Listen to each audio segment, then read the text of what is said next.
Well, great things happening at GISEC 2022 this year. TECHx is back, TECHx Media is back, and we are covering this great and amazing cybersecurity exhibition this year. The appeal is increasing, more and more exhibitors, more and more visitors. And I have with me another great gentleman. We had a lovely discussion before we start. John Davies, Davies from Cyber Wales. Good afternoon. It's lovely to be here. Thanks very much for having me. Thank you. It's amazing, the energy in this building, the energy in this community has been fantastic. Yes, definitely. Yeah, I think I'm going to be on a bit of a high for a few days to go. Yeah. Okay, John, tell me, what is Cyber Wales about?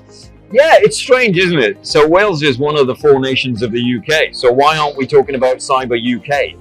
So the United Kingdom is number 2 in the world for cyber.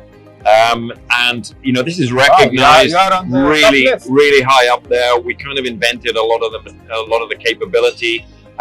Cyber, before it was digital, was all about, you know, intelligence and working with intelligence. We're one of the 5 intelligence nations of the world as well. So the UK is right up there. But where in the UK? Because the UK, we think of the UK as quite a big place, right? So where in the UK does all of the operational cyber take place? And the answer is not in London, it's in Wales. I made the right guess. You already guessed that was going to be the way. So a lot of the cyber companies, because operational technology for the nation state, for our intelligence community, for our military community, and a lot of our commercial organizations, all base themselves in that one area of Wales, which is down over in the west. It means that when we think about cyber in Wales, we think cyber in the UK, we think Cyber Wales. Okay. It's a networking group. We've got almost 1,000 organizations that all come together to meet, to swap best practice, exchange news and information about threat intelligence, and help each other grow their cyber businesses. Because successful cyber businesses means that the nation can protect itself better against cyber threats. Amazing. John, tell me about Pervade software and the strategic partnership with police. You said in many countries, police is associating with you on this. They really are. Yeah, Pervade Software is one of the leading companies within the Cyber Wales ecosystem. Okay. And they've been working really closely with the UK police. Because, you know, the police have been getting a really hard time over cyber. So if you went to the police and you said, my Facebook account has been hacked, is the local police person going to say, no problem, I'll jump on an airplane, I'll go to San Francisco and I'll tell off the Facebook CEO? Of course not. No. If you say, I've been hit by some ransomware from Russia, are they going to get on an airplane and go to Russia and try and find a hacker in Russia somewhere? They can't. So what the problem we have is that people report cybercrime to their local police, and the local police appear that they can't do anything about it. Yes. So what we've done with Pervade Software is we've got the police having data collectors offered to businesses. Those businesses volunteer to allow the data from their firewalls to be analyzed by the local police. This is not content, this is just the raw data. Okay. And they look for attackers, and if they can see an attacker, how many of those attackers can they geolocate?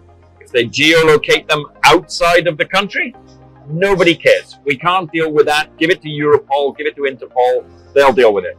If they can locate it inside the country, I now know the attacker is in Dubai and the victim is in Dubai. I can bundle all of that forensic information up. I can give it to the local police. The local police can go and investigate, make some arrests, demonstrate to civilians, demonstrate to citizens that the police can do things. They can protect the citizens against cyber.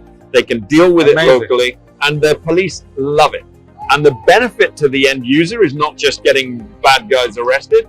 They get regular reports every month about the attacks that are hitting their business. So they know exactly what to protect themselves against. They know exactly what trends are happening in terms of those attacks, and everybody wins. So now the police is able to identify. Now, if I go and complain using your software, what will happen? If I go to the police are able to drop a data collector onto your system, gather that information up, and you'll use that information then to see if they can identify where. Is it safe for me? What about my data, for example? They're not going to read any of your raw information. They're not going to be going in and looking at the content. What they're doing is they're taking information off the firewall and off the systems you've got at the front of your organization, and they're just going to take that information and read the attack types. Well, that's amazing, John. You told me that, I mean, we were talking about pseudo cyber learning platform using gaming. Isn't nice and entertaining way It really is. You know, one of the things about cyber, and I think we just got into there, we reached a bit where it was getting a little bit technical, and it was getting a little bit technical words, and people were kind of switching off. And people are... Do you know one of the ways of fixing that is to gamify it? And there's a wonderful phrase, gamification. It means turn it into a game. We can do this with cyber. So Pseudo Cyber is another cyber whales company.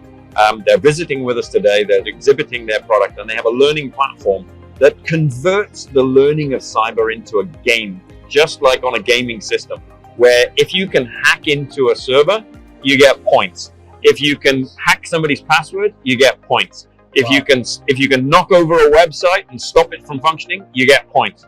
All perfectly safe on an infrastructure that's sitting up there on the cloud, not in the real world. Okay. So people can now learn. They can learn how to break things. They can learn how to hack things. They can learn how to protect themselves from being hacked, while earning points, beating their friends, beating other people in their companies. We have universities and colleges competing with each other in capture the flag competitions and hackathons, all on the same platform. And it gives people a chance to learn in such a fun way that they learn faster. So it accelerates the learning of cyber as well. And that's amazing, not just for youngsters that like to game, but also people our age. You know, if we wanted a change of career, if you wanted a change of career from this, you know, from being in tech media, you could be saying, I'm going to become a penetration tester. And you would drop onto the platform, and that gamification would motivate you to learn cyber faster. Definitely. John Davies, I mean, from Cyber Wales, it's lovely interview, one of the best interviews I have done today. Oh, you say that to all of the boys. I know how that works. It's nice. I like the way you explain things, and you made it easy to people. It won't be the last interview, definitely. We are here for the next 2 days. So hopefully we will have you with us on board again. I would like to thank you. I'd love to be. I'd love to be. It's such a great way of getting the news out as well, because we need to let lots of people know that cyber is fun, it's engaging, it's exciting, it's dynamic. We need lots more people to work in cyber. There's a huge skill shortage. Anybody that joins cyber will guaranteed get a job really, really quickly, because we need qualified and keen, eager people in cyber. I'm ready to take honestly, come and join us. And if you need training, come to Cyber Wales, because that's where all the people work. That's the best way, huh? That is the best place to learn cyber, absolutely, 100%. John, thank you very much. Have a great day. I wish you a successful contribution in this GISEC 2022 Dubai. Dubai remains the hub of technology. Dubai is where the technology takes place always, and Dubai is leading. Is a leader, UAE, more precisely, and Dubai is the technology hub. Stay tuned with us for more details about cybersecurity and technology. This is Shadi Dawichi, Program Director from TECHx Media. See you soon.